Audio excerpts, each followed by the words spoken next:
Dan, you know, a lot of people are uncertain about how we get to this future, and I'm curious, sort of in broad strokes, how you imagine we get to a Bitcoin standard. What does the transition look like, and what kind of institutions will come on board?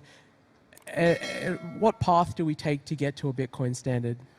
Yeah, that's a great question, and we actually have a very simple answer for it. Number go up.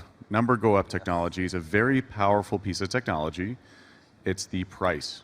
As the price grows higher, more people become aware of it and buy in anticipation of the price continuing to climb. This is called FOMO. So Bitcoin has something called like a viral loop. This is a marketing terminology for you tell your friends about a product or service, then they tell their friends about a product or service. And that mechanism is the primary acquisition mechanism during these Bitcoin bull runs that have brought in 10, 100 million users.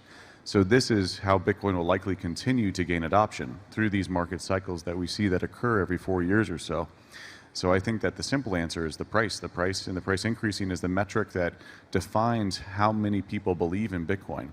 When Bitcoin was worth $10 back when I first got into it, there was very few people that believed in Bitcoin, and now it's in the tens of thousands.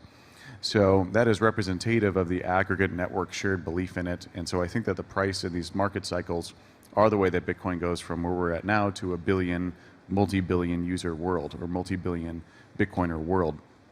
You know, the transitions to get there on the institutional front, I think, are really interesting.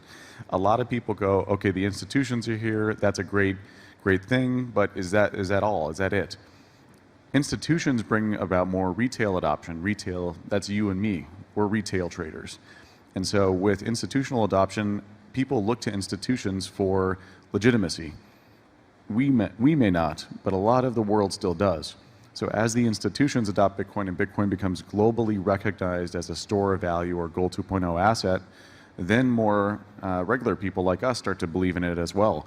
So we're in the very beginning stages of that. The institutions have just arrived and validated Bitcoin as a new emergent gold. And I think that this is a really important moment for Bitcoin.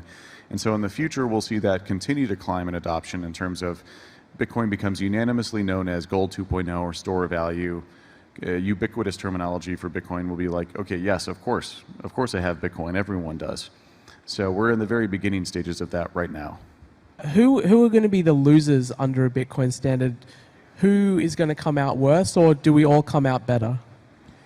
Well, you certainly want to be holding Bitcoin if hyper-Bitcoinization happens, because Bitcoin will appreciate significantly. You don't want to be holding sovereign debt. You don't want to be holding bonds. You don't want to be holding fiat currency. These will be the losers in this event. It'll also be hard to compete with Bitcoin's price appreciation.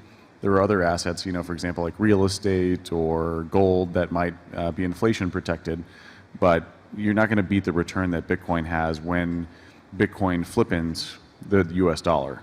You know, this is a moment where you don't want to be holding anything traditional like that. You want to be holding Bitcoin. So I think the answer is, you want to be holding Bitcoin. That's the way to be the winner. When can we expect to see a hyper-Bitcoinized world? That's the first question. And what's one thing that you're most excited by under a Bitcoin standard? So I've got two answers for the first question.